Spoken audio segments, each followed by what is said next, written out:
Greetings, ladies and merchants, and welcome to this latest edition of Read TFOS, where I take old stories I've narrated and update them to modern audio standards. This particular story is called Down to Earth, and is written by AC1308. Chapter 1. It was that when humanity first reached the stars 10,000 years ago, it took them forever to find intelligent life. In fact, it took them 2 forevers, because there were just 2 sapient races out there. I know, weird, right? One race was called the Dymac, once a towering behemoth of technological advancement. At their height, their culture had owned nearly a quarter of the habitable worlds of the galaxy. We are still finding the ruins of their settlements in the wildest of places.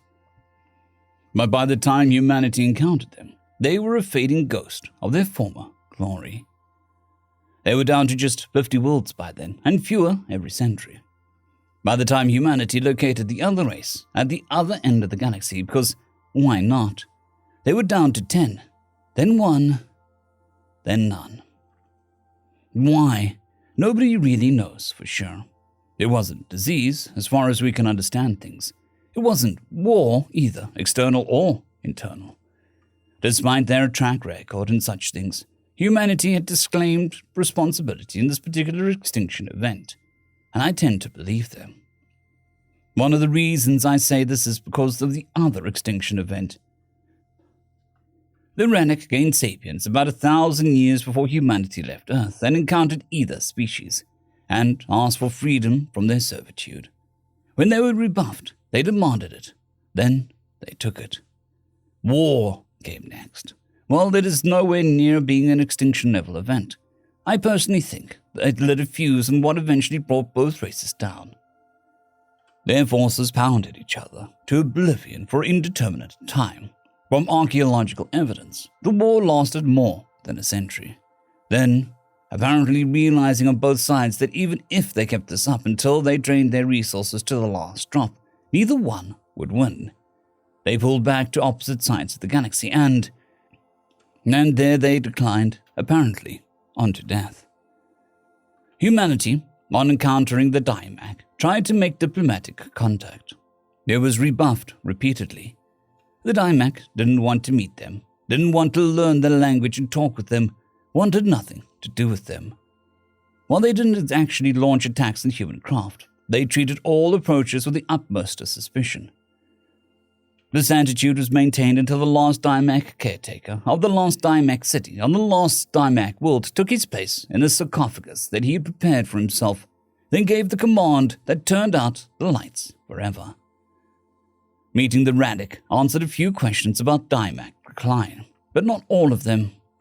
Radic and humanity looked remarkably alike.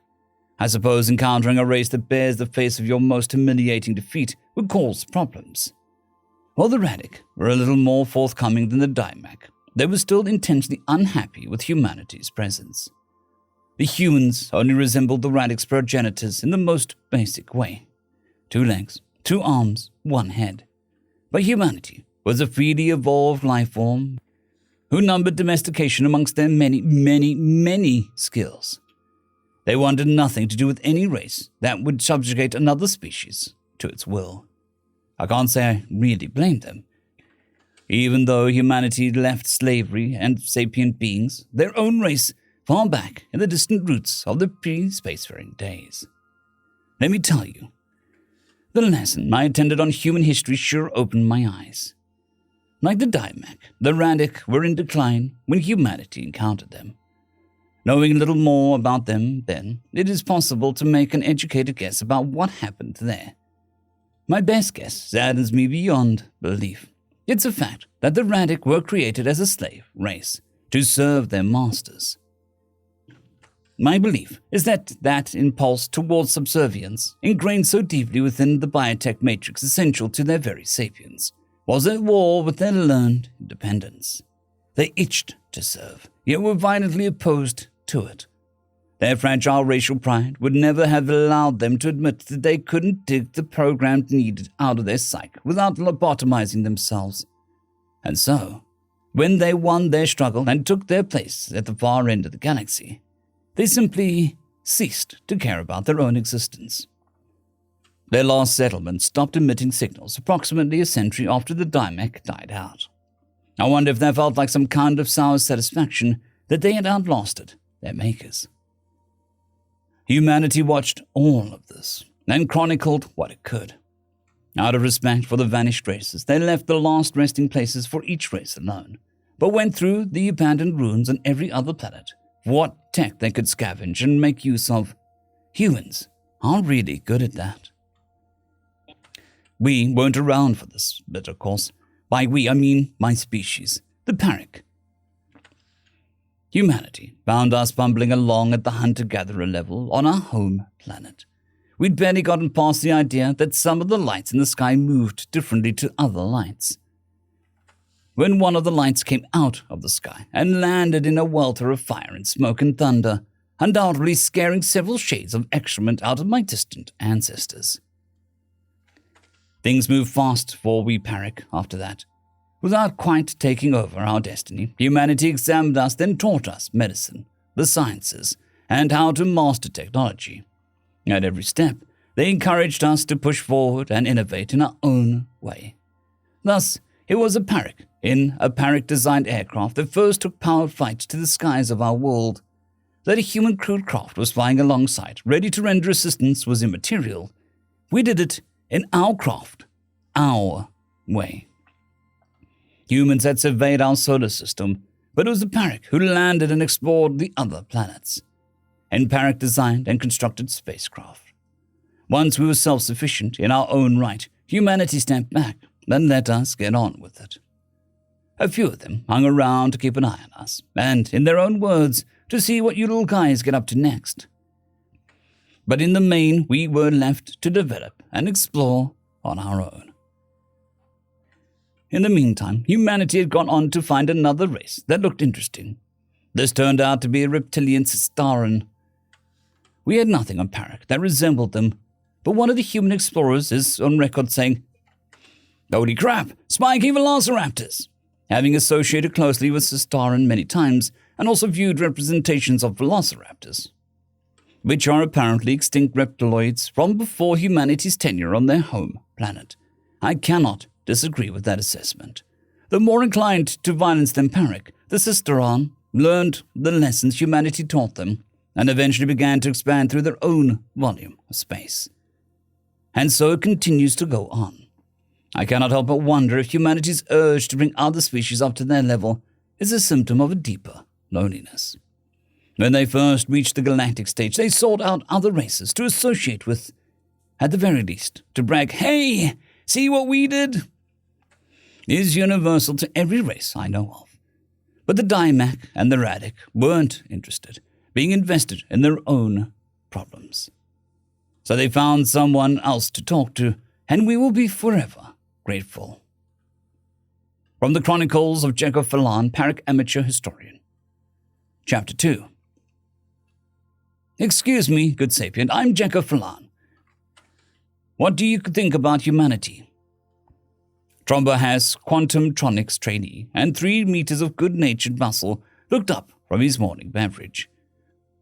The drink had what the humans called coffee somewhere in its distant ancestry, though the genome of the plant that had supplied the beans for the drink had been somewhat altered from the original. Tromba appreciated this. He tried the human version once and decided it was far too weak. Hass was a Pelurian, native to High G world, slow to anger and slower to violence.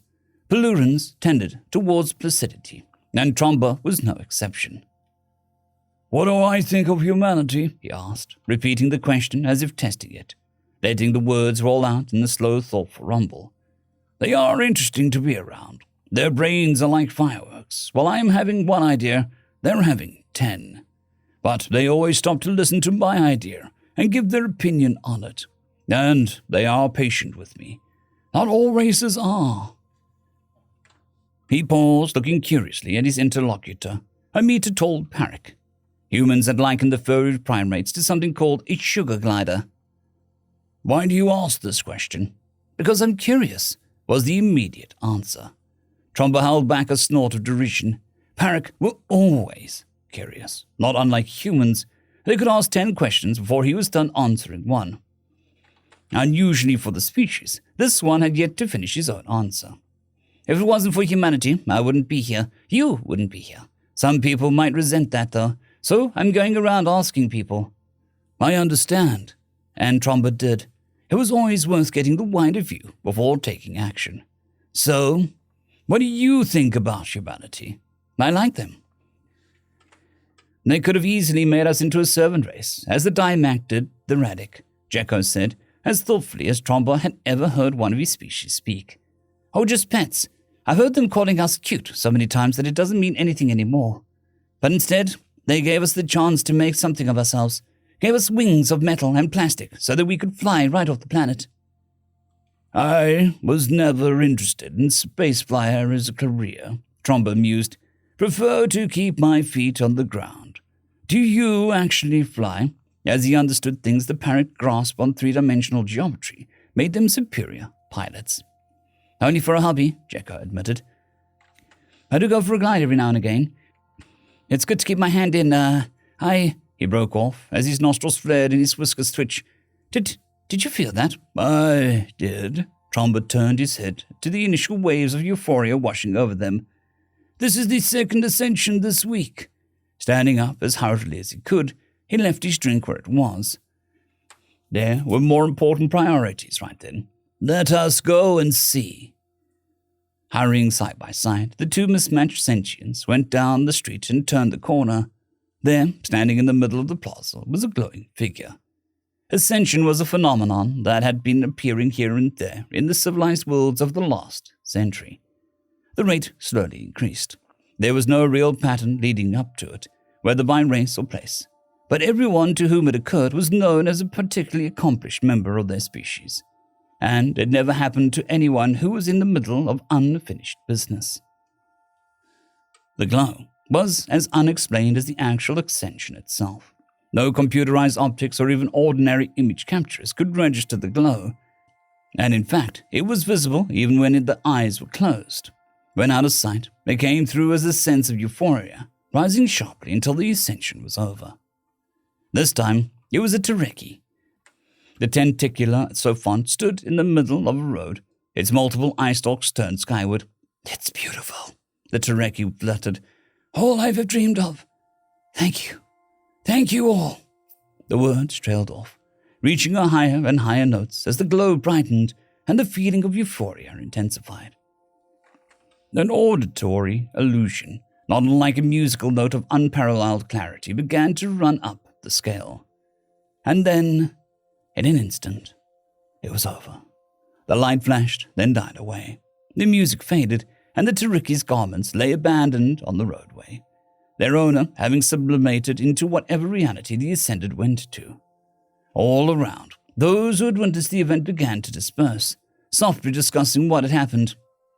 That was beautiful, murmured Jekko. It was, agreed Tromba.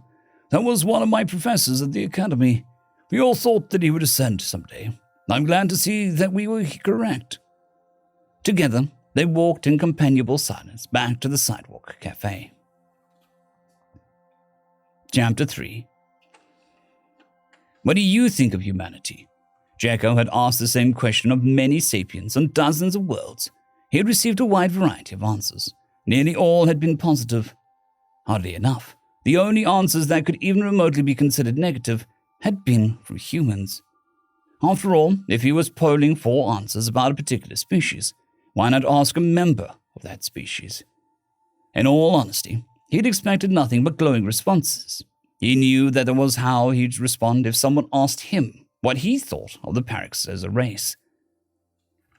They had upended his anticipations. Some had laughed, some had given joking answers about their species needing improvement, while some had made serious comments regarding humanity's responsibility as the eldest species in the galaxy. All had inquired as to why he was asking the question, and had looked thoughtful at his answer. Every single one of them wished him well on his quest for understanding.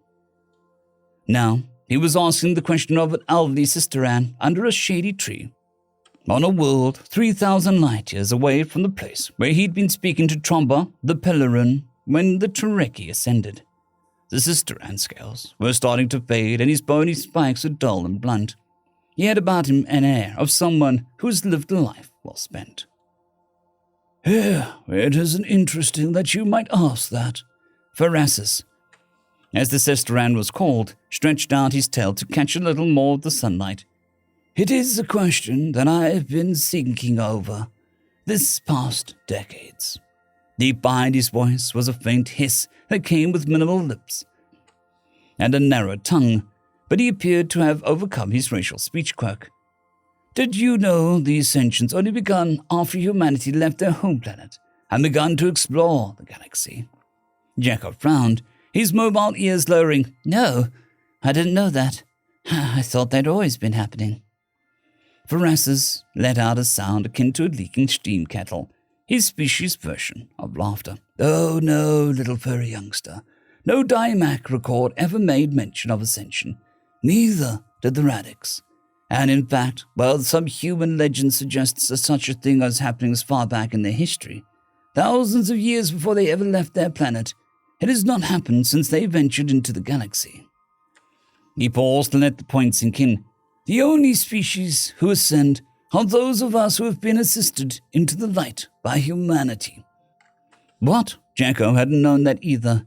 He'd stupidly assumed that the humans ascended just as much as anyone else did, but that they didn't talk about it. They don't, but they do as much good as anyone else in the galaxy. They've done more. Slowly, Pharasis shook his head. You are making a common mistake.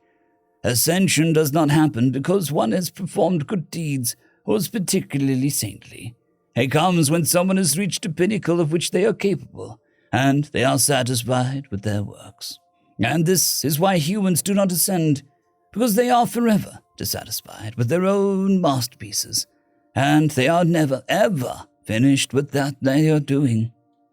Jekko was learning a great deal today. The idea of humans, boisterous, laughing, irreverent, serious, as being less than totally satisfied with the works they had wrought upon the fabric of society in the galaxy was ludicrous.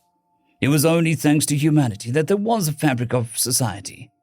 Wow. Oh, wow, indeed. There was a tinge of humor in the Sisteran's voice. Jekko blinked. The sunlight was getting bright, reflecting from Phasaris' scales. You ask me what I think of humanity. I think they are custodians of life in the galaxy. They walk beside us, neither leading nor following, bestowing on us the resources to reach ascension while never reaching it themselves, or even desiring it. Sisteran natives were savage warriors in the wild. Humanity's taught us philosophy. That you ask me this question and listen to my answer brings me completion. It wasn't just the sunlight reflecting from the elderly reptilian scales. It was starting to glow. Jekko could feel the beginnings of the euphoria common to such events. Good sapient, you, I know. Pharasis' voice was serene. I welcome this. This is good. I merely wish to complete my answer to you. Humanity is neither as flightly, so to speak, as the Parak, nor as stolid and unimaginative as the Pilaran. They walk in the middle of the road. I'm sure that there is a phrase for it. Blessed with common sense and forethought, and the will to carry out what needs to be done. As he spoke, his voice faded until it was barely audible. The expression on his face was beatific, as the euphoria washed through Jekko's body, and then, between one heartbeat and the next, he was gone. Moisture welled into Jekko's eyes as he surveyed the minimal ornamentation that had adorned the now ascended Phasaris. Yes, he murmured, there is indeed a phrase for that. End of story. I would just like to thank the T5 supporters, Bushmaster 117, Casper Arnholtz, Draxoon WRE, Elijah Silvercross, Gray, John Carrington, and Severin Cerberus. Thank you very much.